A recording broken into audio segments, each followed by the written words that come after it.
សៅមកចូលមកឲ្យចិត្តមកស្ដាប់តលតែម្ដងស្ដាប់សូបេងដូងសាសាប់នៃស្នេហ៍ចង់ប្រាប់ឲ្យដឹងទោះពេលខ្លាំងយើងត្រូវខឹងគ្នាតែចិត្តទៀមទាមិនអាចខ្វះគ្នាបានឡើយអូនគឺជាកៅភ្នែកហើយគឺជាដង្ហើមជាទឹកសង្សារត្រជាក់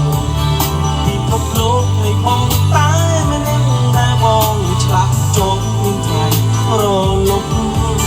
អូនគឺជាគ្រប់យ៉ាងជាកាយនាំសំណាងឲ្យជីវិតបងមានន័យពិភពលោកនៃបងគ្មានអ្វី